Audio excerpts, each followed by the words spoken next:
Adaptive radiation का क्या मतलब होता है, हम देखते हैं।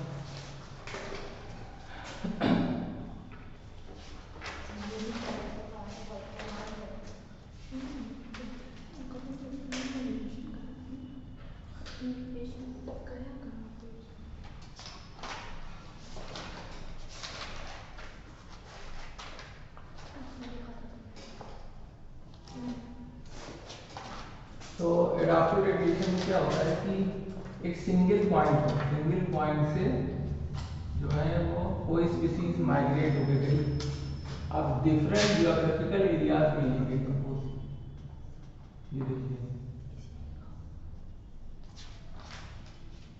तो migrated from the single point,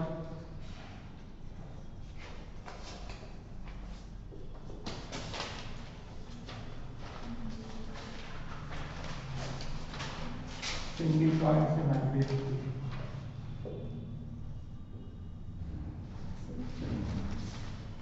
migrate from the single point and goes to different geographical areas.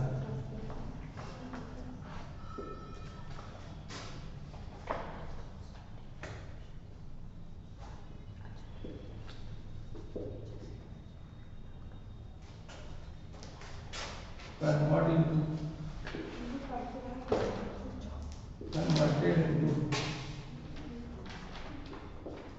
new species. तो इसमें ये देखना है कि एक स्पीसीज मान लीजिए कॉमन जगह से निकली, अब ये जैसे इंग्लैंड से निकली, इंग्लैंड के अलग अलग आइसलैंड पे गई, तो आइसलैंड पे अलग अलग जाने पर वो न्यू स्पीसीज का फॉर्मेशन हो गया। क्यों? क्योंकि यहाँ पर डिफरेंट एनवायरमेंटल कंडीशन थी, डिफरेंट एनवायरमेंटल कंडीशन थी,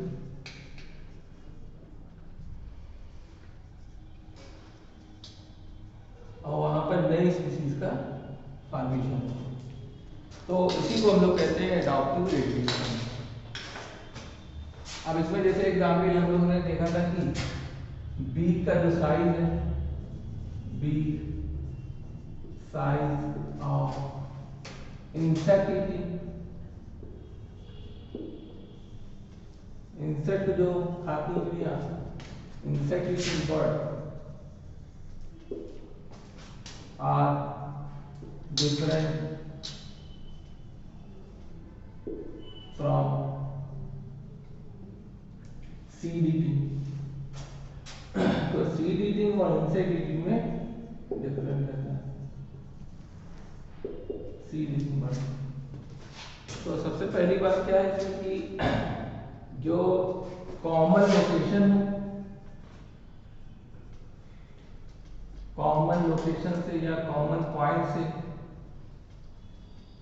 या कॉमन एरिया से अगर ये माइग्रेट होके जाती हैं बर्ड्स, जैसे एग्जाम्पल है जो डार्विन ने बताया था कि डार्विन फिंचेस के नाम से जानते हैं, तो डिफरेंट एनवायरमेंटल कंडीशन में जो वो जाती हैं एक पॉइंट से, कॉमन पॉइंट से, कॉमन एरिया से, और न्यू स्पीसीज का जो फॉर्मेशन होता है, इसको हम लोग कहते हैं एडॉप्टिव रेडिएशन। एडॉप्टिव रेडिएशन के नाम से इसको हम जानते हैं। ये तो पहली बात। दूसरी बात है कि एक एग्जाम्पल है मार्सुपियल का। मार्सुपियल जो है वो ऑस्ट्रेलियन मार्सुपियल की बात हो रही है। तो हमारे यहाँ जो है वो मार्सुपियल माइग्रेट होके गए different area. Marsupial migrated into different areas. तो इस तरीके से गए मार्सुपियल। मार्सुपियल का केस स्पेशल है। वजह क्या है कि मान लीजिए यहाँ से गए, यहाँ पहुंचने के बाद फिर यहाँ तो आपको दिख रहा है कि एडॉप्टिव रेडिएशन हो रहा है, लेकिन यहाँ पे पहुंचने के बाद यहाँ पर जो है वो कन्वर्जन इवोल्यूशन हो रहा है। तो यहाँ पर एक कॉमन स्पीसीज का फॉर्मेशन हुआ। तो सब जगह पे ऐसा ही हुआ। तो एडाप्टिव रेडिएशन और कन्वर्जन दोनों अगर साथ देखनी है आपको तो मार्सुपियल में आप देख सकते हैं। रेडिएशन और कन्वर्जन, यानी रेडिएशन तो हुई, डिफरेंट जियोग्राफिकल एरिया में गए, वहां जाने के बाद वहां पर एरिया में कन्वर्जेंट एवोल्यूशन हो गई। तो दो तरीके की एवोल्यूशन हुई एक साथ। ये जो है ये is a divergent evolution,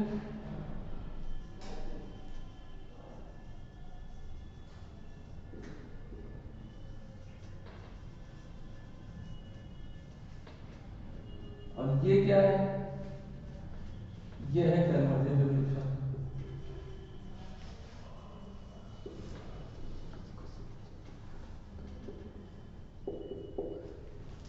convergent evolution तो दो तरीके की एवोल्यूशन मार्सुपियल की केस में। वैसे तो जनरल क्या है, एक जगह से जाए और दूसरी जगह फैले, इसको क्या कहेंगे, एडाप्टिव रेडिएशन।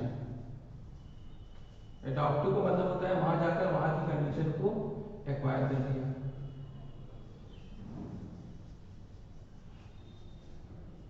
अब जैसे इंसेक्ट ईटिंग बर्ड थी,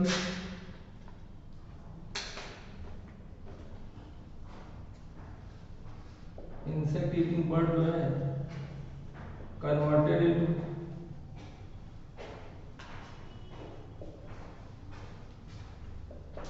seed eating bird. Seed eating bird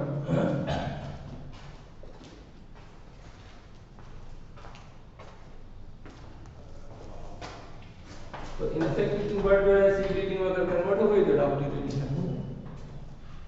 adaptive radiation में रेडिएशन का मतलब होता है जैसे सन रे है रेडिएट करती है अलग अलग जगह पे, उसी तरीके से ये रेडिएशन है। बाकी यहाँ पहुँचने के बाद डिफरेंट स्पीसीज, इन्वायरमेंटल कंडीशन है, यहाँ पर डिफरेंट स्पीसीज का फॉर्मेशन हो जाएगा। डिफरेंट स्पीसीज, यहाँ पे डिफरेंट स्पीसीज,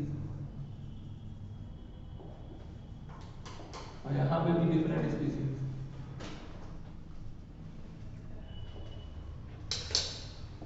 बस यही इसमें पूरे टॉपिक में जो लोगों को समझाया गया है वो यही समझाया गया है। तो बीक साइज बदल जाना और उनका हैबिटेट, जैसे इंसेक्ट खाती थी, बाहर पहुंचने के बाद इंसेक्ट खा लिया, वहाँ पे सीड मिला तो सीड खाने लगे, तो इस तरीके से उनका एडाप्टिव रेडिएशन हो गया। अगर आपसे कहा जाए कि adaptive radiation with convergent evolution तो मार्सुपियल है। यहाँ शुरू में तो एडाप्टिव रेडिएशन हुआ, डाइवर्जेंट एवोल्यूशन हुआ, लेकिन बाद में जब एरिया में पहुंच गए तो इस पर्टिकुलर एरिया में कन्वर्जन हो गए। तो ये तो एडाप्टिव रेडिएशन है।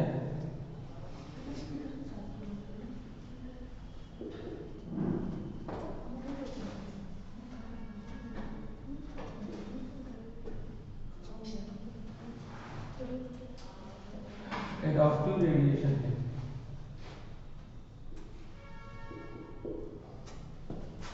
और पर्टिकुलर एरिया में पहुंचने के बाद ये कन्वर्जन हो जाए, तो मार्सुपियल के केस में ऐसा देखने को मिलता है।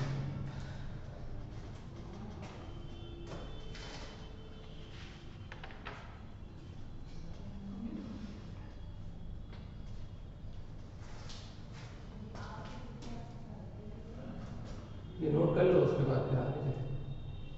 इसके बाद हम लोग को देखना है कॉन्टिनेंटल ड्रिफ्ट। ये क्या होती है और इससे कैसे एक जियोग्राफिकल एरिया दूसरे जियोग्राफिकल एरिया से अलग हुआ, जैसे कॉन्टिनेंटल ड्रिफ्ट।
इधर घटा दे।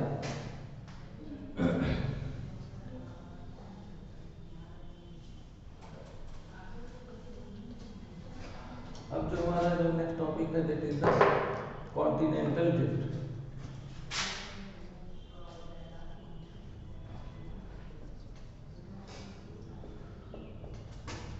इसका क्या मतलब होगा? जैसे पहले के टाइम में ऐसे अर्थ इस तरीके से थी, तो अर्थ में जो है स्लाइडिंग होती है, मतलब अर्थ मूव करती है। तो सपोज यहाँ पर जो थे वो सबसे पहले प्राइमेट्स यहाँ पर डेवलप हुए। अब प्राइमेट्स कैसे डेवलप होते हैं? मार्सुपियल से। तो सबसे पहले तो हमारे जो है वो egg laying animals, egg laying mammals थे, वो डेवलप हुए। एग लेइंग मैमल्स जो है मार्सुपियल में कन्वर्ट हो गए, मार्सुपियल मैमल। अब ये चीज यहाँ हुई एग लेइंग से, एग लेइंग मैमल, जैसे स्प्रिंग आर्म टीचर होता है, जैसे इकिडना होता है, वो यहाँ पे डेवलप हुए रेवोल्यूशन के दौरान। फिर वो कन्वर्ट हो गए यहीं पर मार्सुपियल। अब मार्सुपियल फिर कन्वर्ट हो गए प्राइमेट। मतलब हम लोग जो है ये पाउच रेनिंग मैमल्स होते हैं, इनके बॉडी में पाउच होता है, पाउच मैमल, जैसे कंगारू जानते हैं, तो ऑस्ट्रेलिया होता है। और ये जो है ये हम लोग हैं जो ओरिजिनल मैमल। तो इन्होंने क्या किया, इन्होंने इनको मारा और पूरे एरिया में प्राइमेट्स ही प्राइमेट्स हो गए। ये कॉन्सेप्ट है। तो हमारे यहाँ पर कंगारू क्यों नहीं मिलते? इसीलिए क्योंकि ये कहा जाता है कि जो प्राइमेट्स थे, जो डेवलप मैमल थे हम लोग जैसे, इन लोगों ने मार्सुपियल को मार के खा लिया उस जमाने में। तो इस वजह से मार्सुपियल हमारे यहाँ नहीं है, ऑस्ट्रेलिया में है। तो ऑस्ट्रेलिया में क्यों है? ऑस्ट्रेलिया में क्या हुआ, मार्सुपियल जो है वो जैसे ही प्राइमेट में बदले, ये कॉन्टिनेंटल ड्रिफ्ट हो गई। मतलब ये जो अर्थ थी स्लाइड कर गई और प्राइमेट मार्सुपियल अलग हो गए। और प्राइमेट को फिर प्राइमेट जो है इनको मार्सुपियल को नहीं मार पाता। तो इस वजह से ऑस्ट्रेलिया में ऐसा हुआ। इसलिए ऑस्ट्रेलिया में कंगारू ही कंगारू है।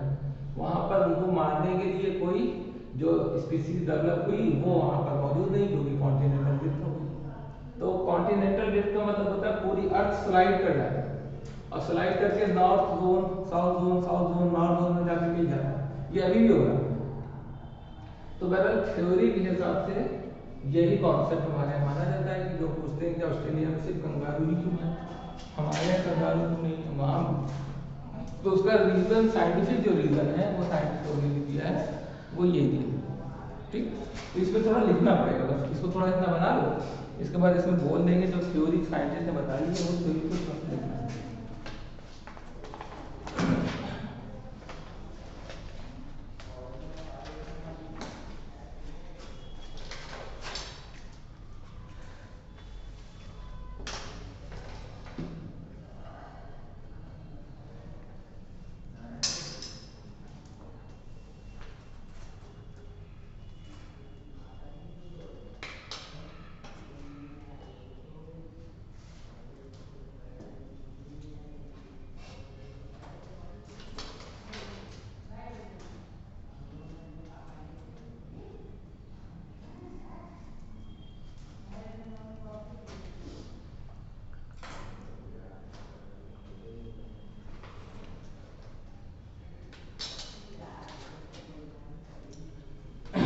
एग लेइंग होते हैं उनको हम लोग ओविपेरस मैमल्स कहते हैं।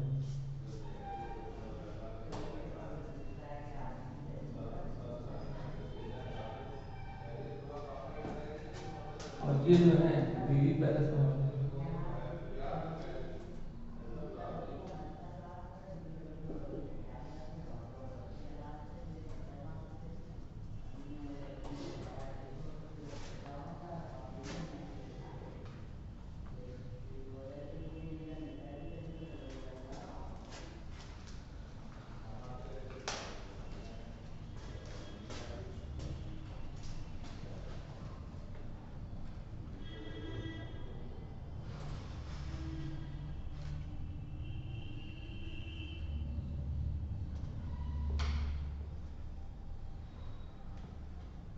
इसमें लिखिए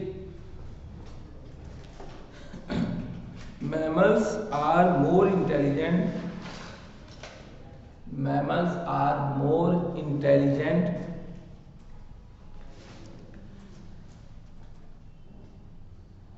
in sensing and avoiding danger. Sensing and avoiding danger.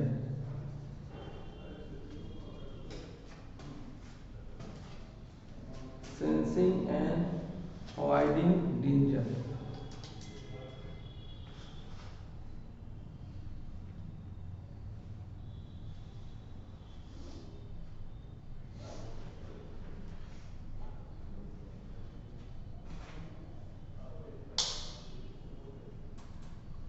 Avoiding danger full stop. फिर लिखिए due to continental drift, due to continental drift South America joint with North America, South America joint with North America.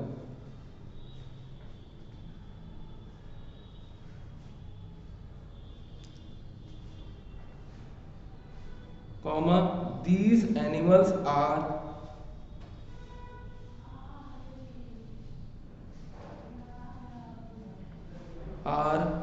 overridden by North America, overridden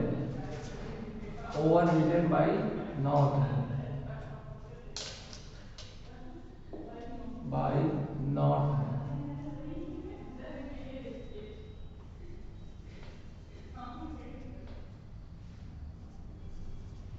overridden by North America due to same continental drift,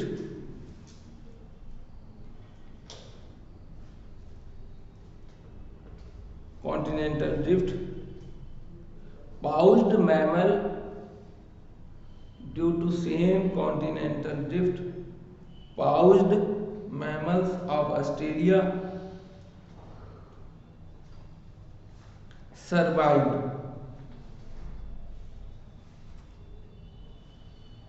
due to lack of competition, due to lack of competition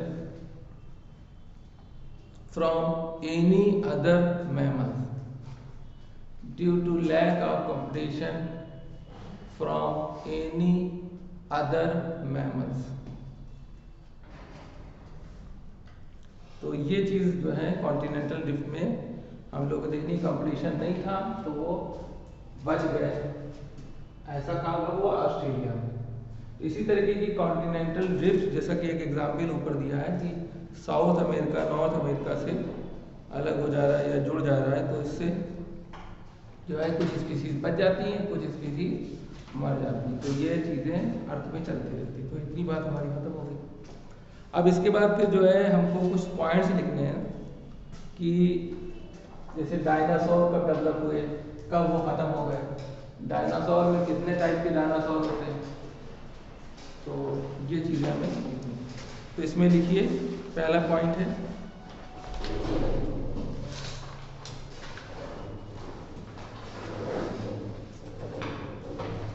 approximately 200 million year ago, approximately 200 million year ago,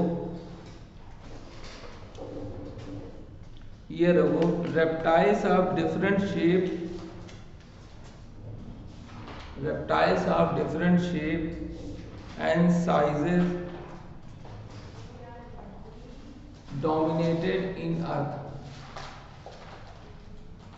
reptiles of different shapes and sizes dominated in earth।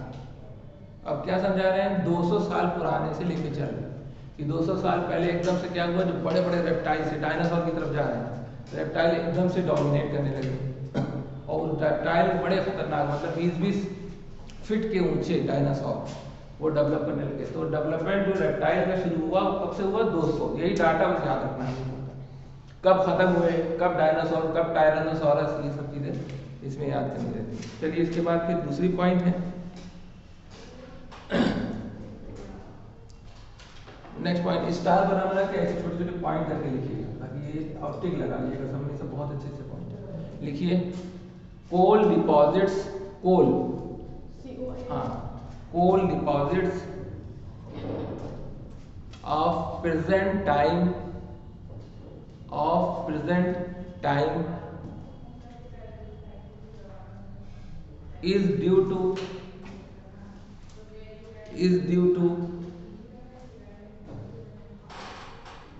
deposition of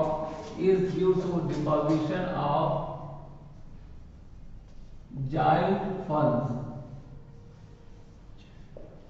at that time, giant funds at that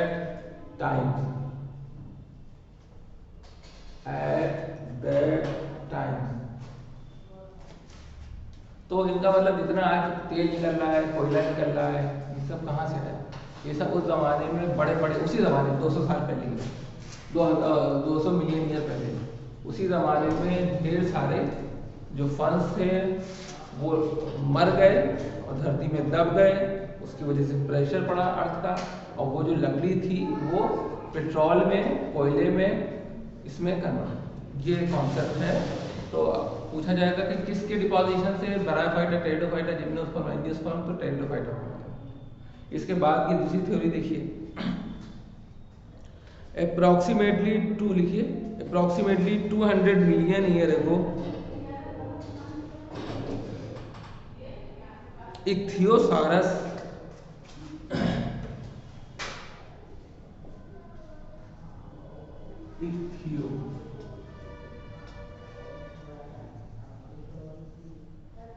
इक्थियोसारस, अभी reptile 1, इक्थियोसारस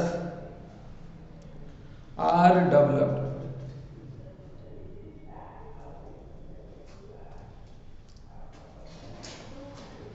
इक्थियोसारस are developed. फिर लिखिए, सबसे पहले क्या हुआ है, इक्थियोसारस जो है सबसे पहले डेवलप, इसके बाद क्या दूसरे जो डेवलप हुए, टायरानोसारस, बहुत खतरनाक थे। लिखिए tyrannosaurus, tyrannosaurus, tyranno,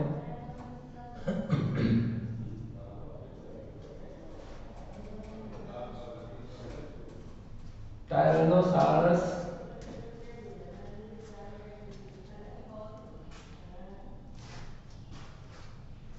टायरानोसारस are SARUS, tyrannosaurus are the giant reptile, बहुत बड़े,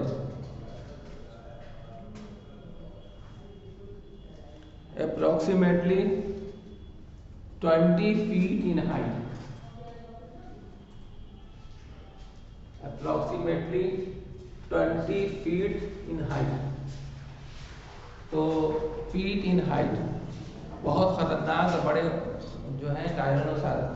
कब की बात हो रही है, 200 मिलियन ईयर, उसी टाइम की बात हो रही है जब जो टेरिडोफाइट थे डिपॉजिट हो गए, उसी जमाने में इक्थियोसारस है और उसी जमाने में टायरानोसारस। ये क्या है, सब डायनासोर, इनके जो है वो फॉसिल्स मिले हमको, इसी वजह से हम उनकी एज बता पाए। उसके बाद फिर देखिए नेक्स्ट पॉइंट जो हमारा है, एकदम से टायरानोसॉर, एकदम से जो रेप्टाइल्स हैं, ये डायनासोर्स एकदम से खत्म हो गए। तो एकदम से कब खत्म हुए और क्यों खत्म हुए? थ्योरी के हिसाब से जो मेन थ्योरी है कि ये मान लीजिए हमारी अर्थ, तो बाहर से बड़े बड़े टुकड़े, किसी प्लेनेट के टूटे हुए टुकड़े, चट्टाने बड़े आके इस अर्थ पे गिरी और सारे जितने जाइंट मैमल्स थे सब के सब मर गए। तो बाहर से बड़े बड़े प्लेनेट के टुकड़े या बड़े बड़े लोहे या पत्थर की चीजें आके जो गिरी, इसकी वजह से खत्म हो गए। पहली थ्योरी है जो सबसे ज्यादा मानी जाती है। दूसरी थ्योरी है फूड की कमी हो गई, यानी इतने बड़े बड़े हो गए कि वेजिटेरियन ज़्यादातर थे, टायरानोसॉरस वगैरह तो वो नॉन वेजिटेरियन भी थे, लेकिन ज़्यादातर वेजिटेरियन थे, तो फूड को खाया, ख़त्म हो गए तो भूख से मर गए। सारा फूड इतना ज़्यादा खाते थे लोग कि भूख से कमी हो गई फूड की, भूख से मर गए। तो दो थ्योरी इनके बारे में कही जाती है। तो लिखिए about 65 million year ago, 65 million year ago some climatic change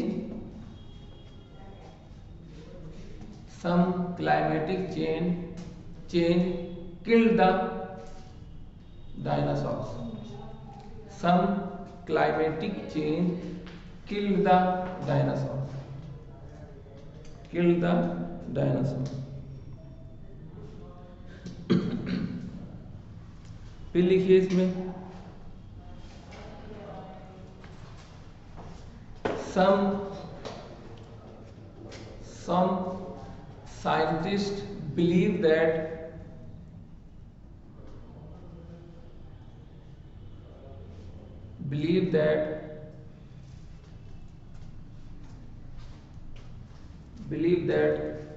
after the breaking of planets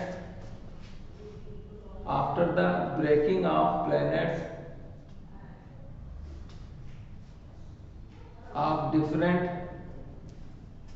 area around Earth,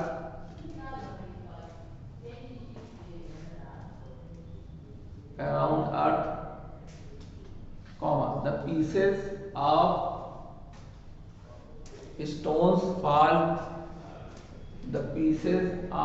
stones fall on the Earth,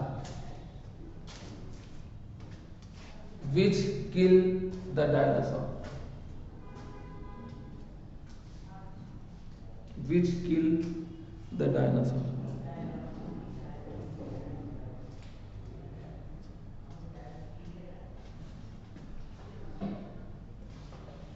ये इतनी बात साइंटिस्ट। तो हम लोग 200 साल पहले से चल रहे हैं।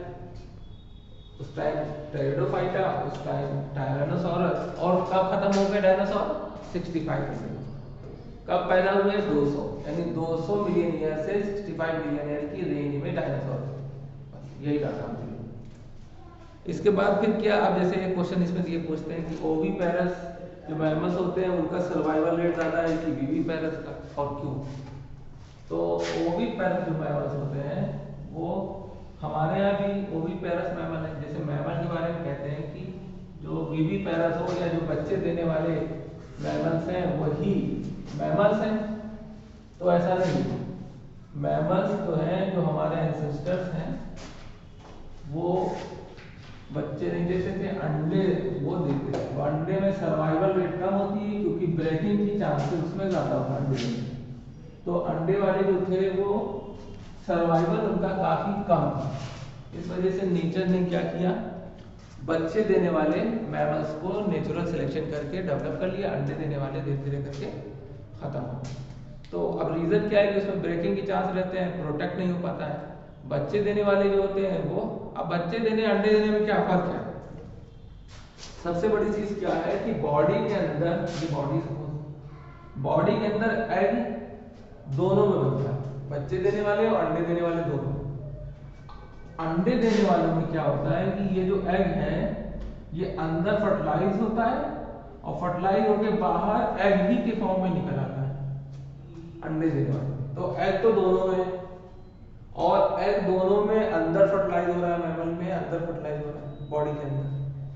अगर वो एग जो है ऐसे बाहर निकल आए तो वो भी पेरस, और वो एग अगर बच्चे में कन्वर्ट हो जाए, एनिमल्स में कन्वर्ट हो जाए, और एनिमल या बॉडी से बेबी के फॉर्म में बाहर निकले तो baby पेरस।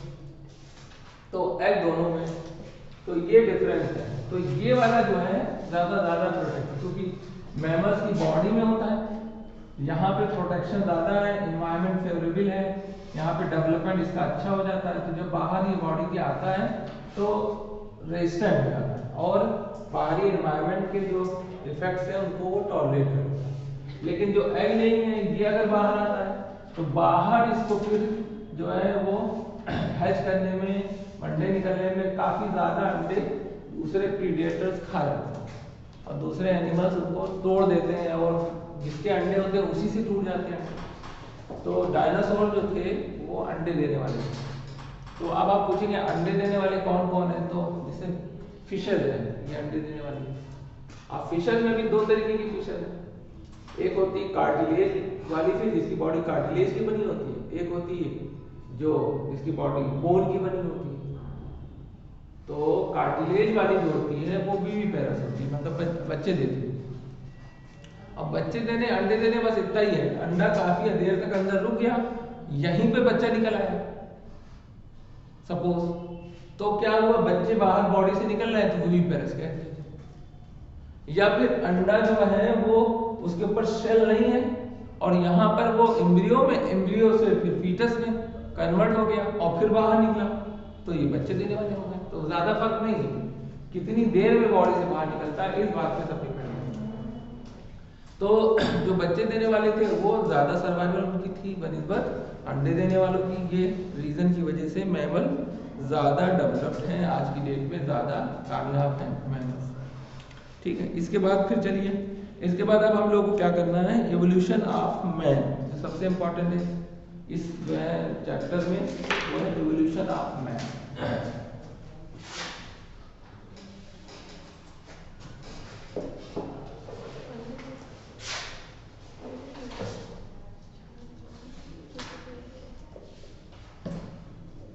Evolution of man, man का एवोल्यूशन कैसे हुआ। तो सबसे पहले मैन कहाँ डेवलप हुआ, तो अफ्रीका। तो एवोल्यूशन ऑफ मैन जो हुआ अकर्स ऑन अफ्रीका। तो अफ्रीका में सबसे पहला जो मैन का फॉर्मेशन है उससे पहले एप का फॉर्मेशन। एप जैसे चिंपैंजी के नाम एप के बारे में ज्यादा जानते हैं, इसके अलावा और भी एप है। तो सबसे पहले जो फॉर्मेशन हुआ वो है ड्रायोपैथिकस। अब शुरू में जो एप्स थे ये इनका नाम इस तरीके का था ड्रायोपैथिकस। तो ड्रायोपैथिकस जो थे हमारे एंसेस्टर एवोल्यूशन हुआ। ड्रायोपैथिकस के बाद डेवलप हुए रामापैथिकस। इसके बाद जो डेवलप हुए दैट इज द रामापैथिकस। तो ड्रायोपैथिकस के बाद जो है वो रामापैथिकस डेवलप हुए। अब रामापैथिकस के बाद जो है वो फिर डेवलप हुए होमिनिड ग्रुप्स, यानी कि ऑस्ट्रेलोपिथेकस। तो ऑस्ट्रेलो के बारे में क्वेश्चन पूछ रहे थे इसके बारे में। एक तो इसके बारे में पूछते हैं कि ये डेवलप कहाँ हुआ, ऑस्ट्रेलिया में, ऑस्ट्रेलो के नाम से कहते हैं। तो सबसे पहले तो ये समझ लो ऑस्ट्रेलिया में कोई डेवलपमेंट नहीं हुआ, सब अफ्रीका में हुआ। तो ऑस्ट्रेलोपिथेकस जो है वो सबसे ज्यादा डेवलप्ड है, मतलब इसके बाद अब मैन बन गया, ये समझ लीजिए। तो सबसे ज्यादा इवॉल्व एप जो है वो ये, तो मोस्ट डेवलप्ड एप। और आपसे पूछा जाए the ape which is most closer to man, Australopithecus. Most closer, अब मोर क्लोजर से ये मतलब नहीं, मोर क्लोजर से मतलब है मैन के बाद और कोई क्लोज होगा तो उसको लगा देंगे, लेकिन एप में यही है लास्ट। इसके बाद फिर अब होमिनिड आ गए। होमिनिड में जो है वो सबसे पहले क्या है, होमो हैबिलस। अब ये सब जो है होमो हैबिलस जो है ये सब होमिनिड की कैटेगरी। अब होमिनिड चाहिए तो एप खत्म हो गया।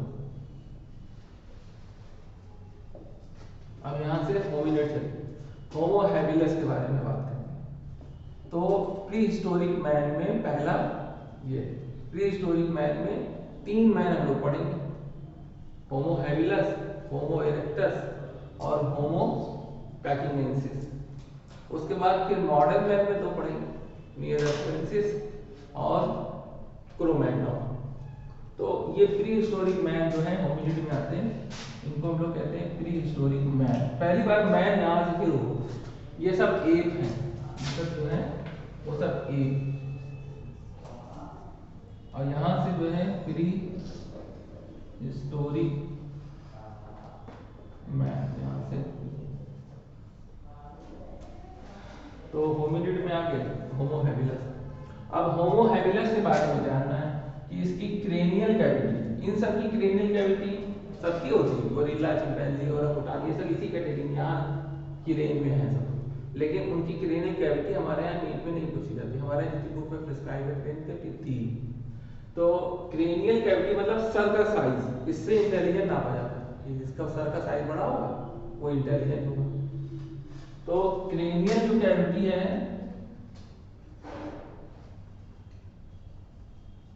इसकी कितनी थी, 680 सीसी क्यूबिक सेंटीमीटर, और इसकी रेंज भी होती है 680 से 700, 750, तो रेंज भी है। इसको हम लोग, एक नाम और था, इसको हम लोग कहते थे टूल मेकर। सबसे पहले इसने हथियार बनाया, मतलब इसने हथियार बना के जानवरों को खींच खींच मारना शुरू कर दिया, और जब जानवर मर जाते तो उनको खाता नहीं था। ये जो है ये वेजिटेरियन था, जो जानवरों को मार के खाता नहीं, मारता था लेकिन खाता नहीं था। तो बहरहाल टूल मेकर है, और ये जो है वेजिटेरियन था। ये 3 पॉइंट इसमें हमको मिले।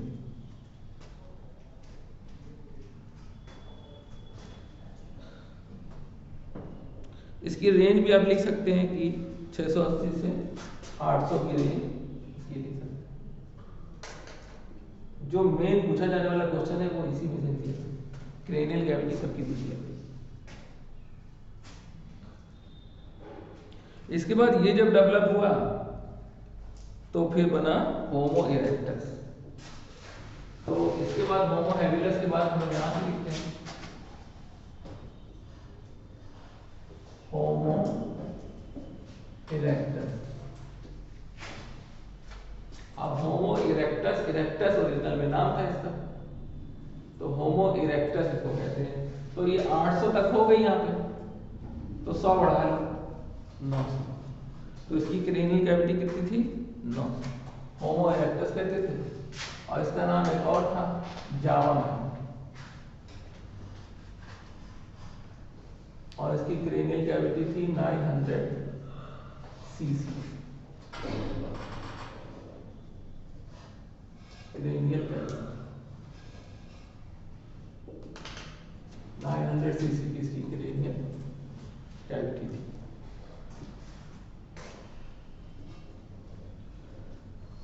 इसके बाद फिर इन्होंने होमो इरेक्टस पैकिंगेंसिस की बात नहीं की, और एक और होमो इरेक्टस जो है हीडनबर्गेंसिस होता है, उसकी भी बात नहीं की, 2 इसकी करते हैं। इसके बाद सीधे ही आ गए निएंडरथल मैन। तो नेक्स्ट जो हमारा डेवलप होने वाला मैन है दैट इज द निएंडरथल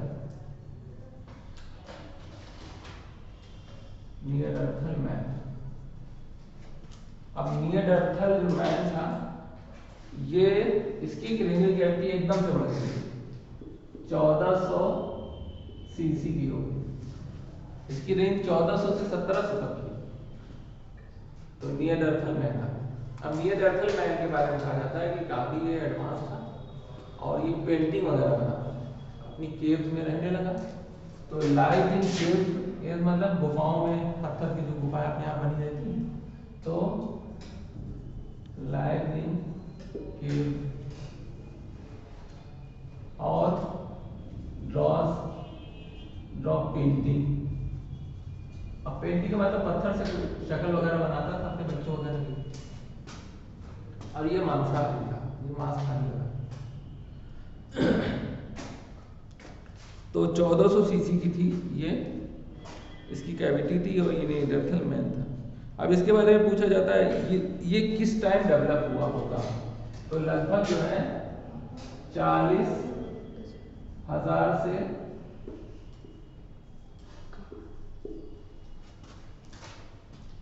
1,00,000 साल पहले की रेंज में ये डेवलप हुआ होगा, एक्सपेक्टेड है।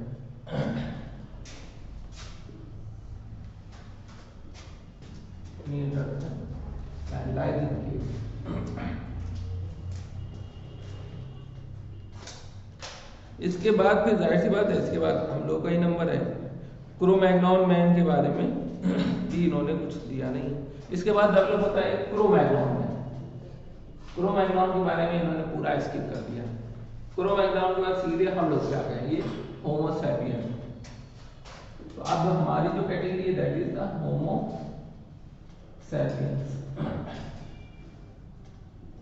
होमो सैपियंस की जो क्रेनियल कैविटी है 1475 है, अपनी क्रेनियल कैविटी जरूर याद रखना है।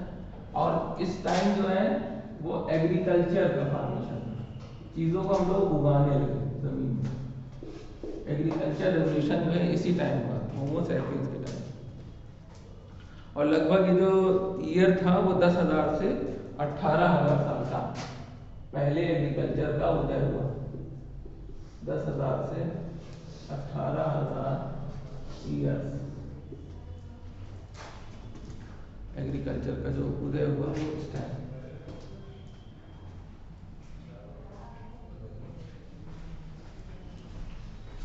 एग्रीकल्चर सबसे पहले। अब एग्रीकल्चर से जो है वो सबसे बड़ा प्रूफ मिलता है ह्यूमन का डेवलपमेंट का। तो एग्रीकल्चर में होमो सैपियंस जो है नंबर 1 पे था। इस तरीके से सिविलाइजेशन हुआ। अब जैसे आपसे पूछा जाए कि ड्रायोपैथिकस, रामापैथिकस, इसके एप कहाँ मिले, तो तंजानिया में मिले। Tanzania and Ethiopia. तो ये जो है तंजानिया एंड इथियोपिया एरिया है, वहां पे ये सब जो है अफ्रीका के ही है।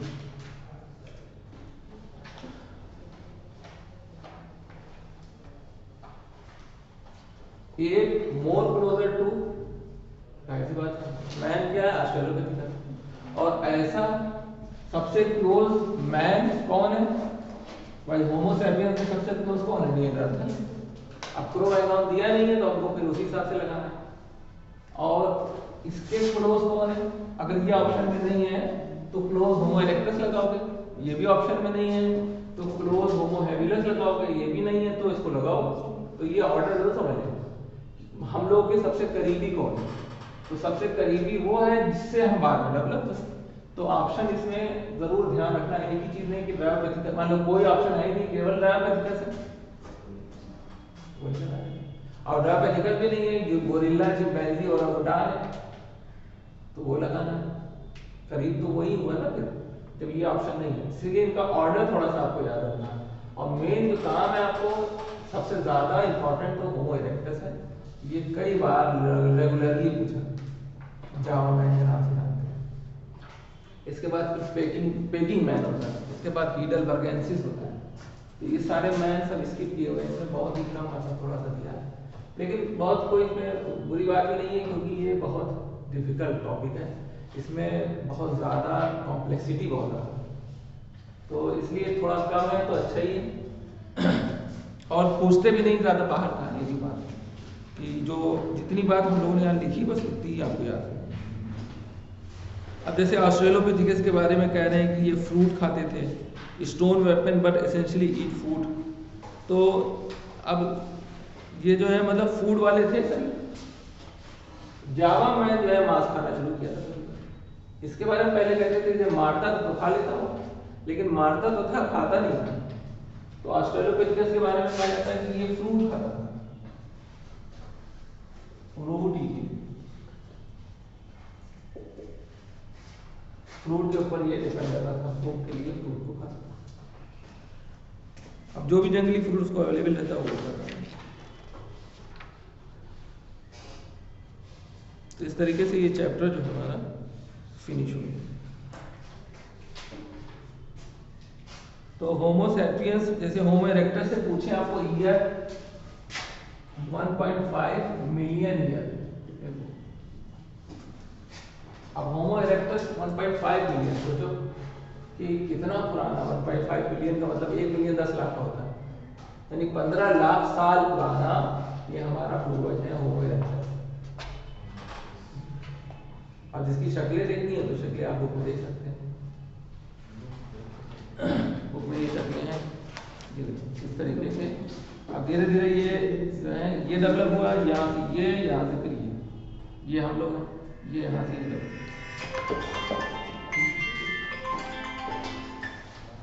हेलो,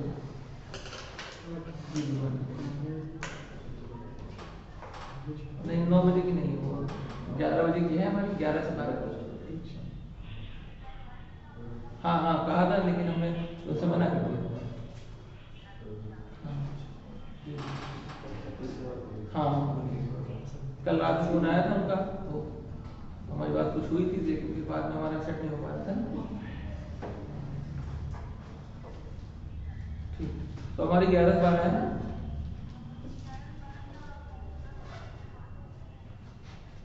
अच्छा, तो उसकी जगह कोई है नहीं।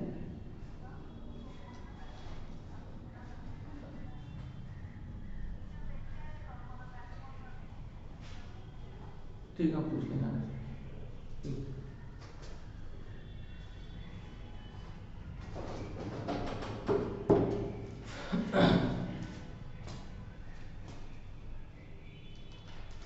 तो इतनी बात आप लोग से नोट कर लीजिए, फिर आपको जो है वो चैप्टर हमारा फिनिश हो गया है।